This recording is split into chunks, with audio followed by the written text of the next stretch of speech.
Hello and welcome to the channel. I am Corvette Hop. First of all, I know that without each and every one of you, this channel would not be possible. Today we're going to work on this 2017 Grand Sport. My friend John's going to tell you exactly what we're going to do. Go ahead, John. Thank you. What we're doing today is we're going to be removing the dash off of my 2017 Grand Sport. We're going to take it off for the purposes of hydro dipping it and then put it back in and show you what it looks like. In fact, we're going to make this dash go from this to this.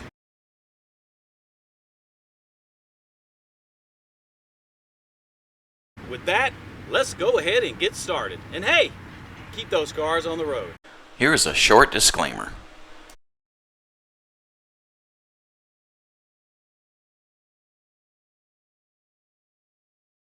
As a safety precaution, what we'd recommend is that because you'll be working with electrical systems, to avoid shocks and any other type of issues, remove your jewelry, possibly watches, rings, bracelets, or any other materials you'll be working with to avoid problems with your system. In order to remove the dash, the upper console and the dash components will need to be removed. Make sure the car is on a level surface and you have wheel chocks to prevent the car from rolling. Next, go ahead and put the car in neutral so we'll be able to put the upper console over the shifter. Now go ahead and shut the car off as it is in neutral. If the car is a standard, put it in 4th gear. Next, go ahead and disconnect the battery. The battery is located in the trunk of the C7 Corvette on the passenger side. Go ahead and use a 10mm socket to remove the battery terminal. Once removed, tuck it away so there's no possibility of touching the battery terminal. Now let's start removing the upper center console. In order to do that, we need to remove the armrest. Let's start by removing 3 screws. You can do this by using a T15 Torx. Once all 3 Torx screws are removed, go ahead and push outward to remove the armrest. Let's now remove some of the trim off of the upper console. Notice the special tool that we're using from Harbor Freight to keep anything from getting scratched up. Simply just pry the trim loose until it comes off. When you've got them all out, pull it backward because there's a small tab here that if you pry it straight out, you'll break it. And when you put it back in, return it the same way, starting with this tab in the slot first and then pressing in, moving back toward the back. Now let's go ahead and remove the small cover forward the console. Simply just snap it out. Use your tool to lift up on the console. Go ahead and work your way around the console to completely make it loose from the tabs.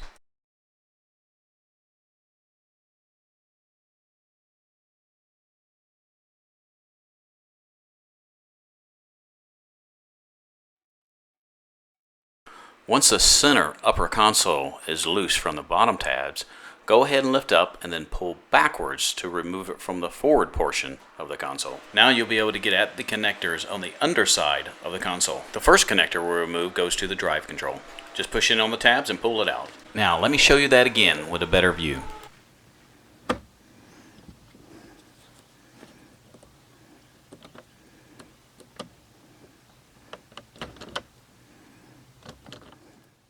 The second connector goes to the emergency brake. Simply just push in on the tabs on the side and pull it out. And here is a bottom view of removing this same connector.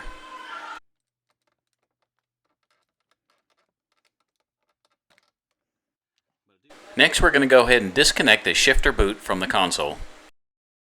Now this can be a little tricky. The best way is to lift up on the little tabs on the underside and then push it through. Now feeding the shifter boot through was no easy task, just keep working it. The easiest way for me was to lift up, push the top portion under, and then feed it through. The shifter indicator connector does not have to be removed because you're pushing the boot through the console anyway. Once you get the shifter boot through the center console, you can then flip the console over and remove the cigarette lighter connector. This is a close-up view of the cigarette lighter connector. Just push on the prongs right here and pull it out. Now you can remove the upper half of the center console. Now that we have the console removed, let's focus on the dash. Now we'll go ahead and start removing the passenger side hand grip. Go ahead and use the tool to pry the cover loose. Next, use a T20 torque to remove the 2 screws holding the grip in.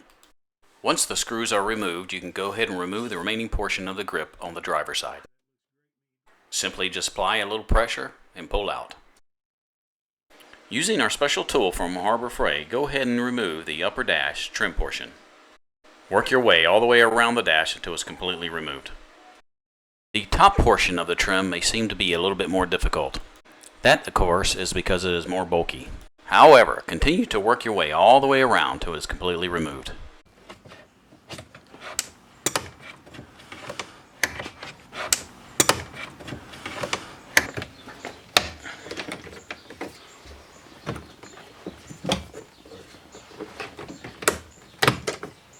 Once removed, go ahead and pull it out and set it aside. Go ahead and use a 10mm socket to remove the 14 bolts that hold the dash into place. Don't forget the 2 up top that are set back toward the windshield.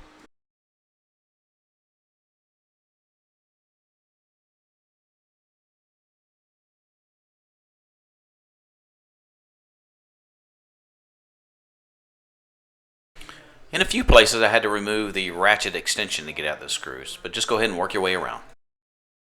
Next, go ahead and remove the bottom portion of the driver's side door trim. That just pops right out.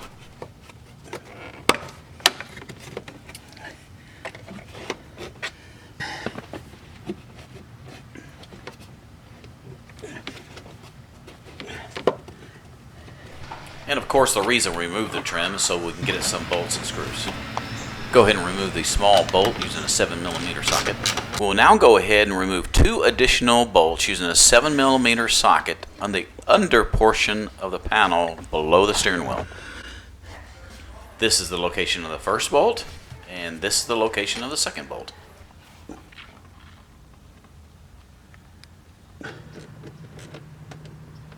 Once both the bolts are removed, you could then pop the panel loose.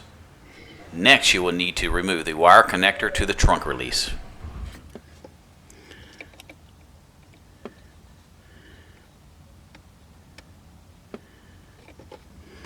Once the wire connector to the trunk release is removed, you should be able to go ahead and remove the entire panel.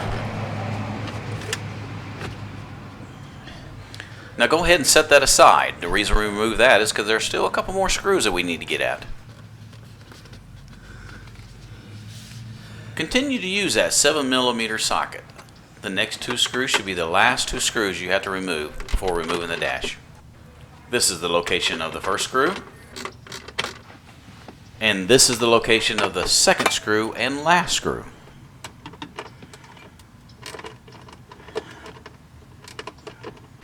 John will go ahead and start pulling the dash loose. I'm showing you this view through the front glass windshield, so it is a little bit blurry. So be patient. Notice how John pulls out on the dash just enough to pull it loose. Just work your way around the entire dash until each prong is pulled loose.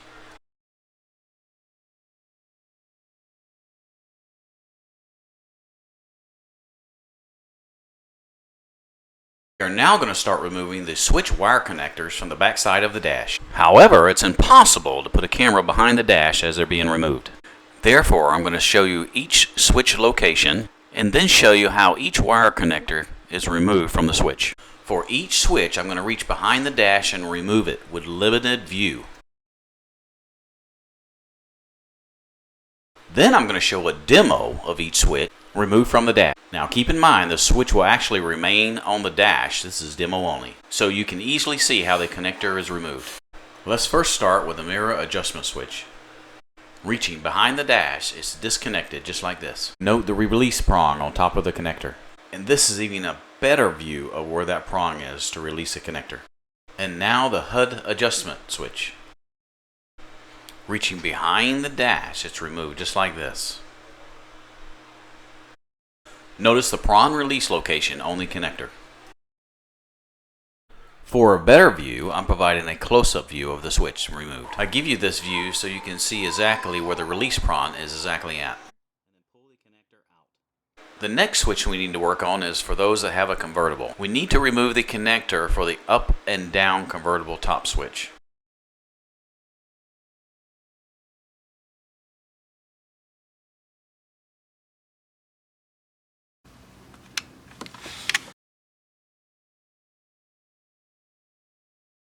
This is what it looks like.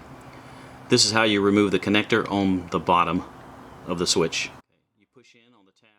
Again, providing another view so you can simply see the switch clearly.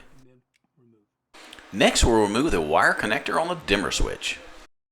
Reach behind the dash, push on the tab, and remove the switch.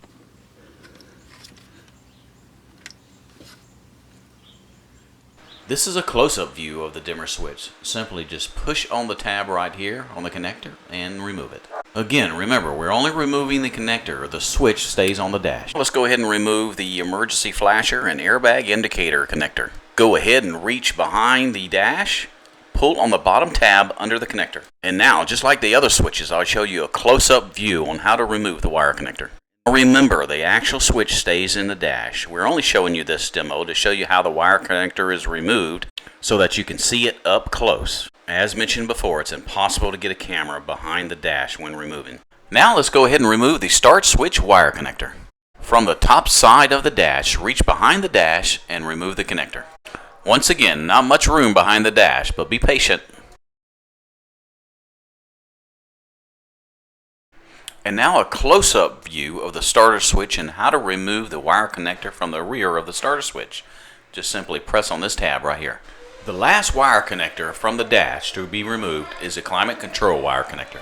The tab to release the wire connector is actually on top. However, we were able to reach under the dash to remove the connector. This is a close-up view of the wire connector that we just removed. Now that everything is removed, John can go ahead and start removing the dash. I'm going to show you a couple different views from the left side, right side, and a windshield view. Be extra careful pulling it out because you don't want to scratch anything up. Please excuse the glare on the windshield. However, this is a great view from the outside looking in. Now that, ladies and gentlemen, is mission complete. Go ahead and reinstall the dash in reverse order. I'm going to go ahead and show you a little bit of John's Grand Sport Corvette. And then I'm going to show you what John did with the dash. Now this is just a beautiful color that sparkles in the sunlight. Nice chrome Grand Sport wheels. And you may notice a couple mods that John has done to this beautiful car. This is one nice car that definitely turns some heads while driving. Now check out this engine compartment with the engine dress-up kit. Well done, matching the color of the car.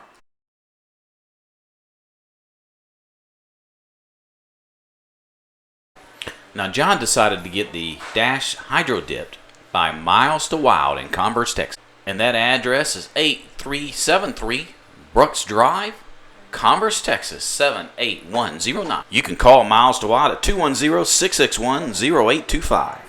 The beautiful thing about hydro dipping is you can get it made in almost any color and any design that you wish. And this, of course, is what it looks like when this great project is complete. I always say the car is yours, so make it yours and enjoy it. Thank you so much for watching. And if you really like the channel, go ahead and subscribe right here. And go ahead, John. Keep those cars on the road.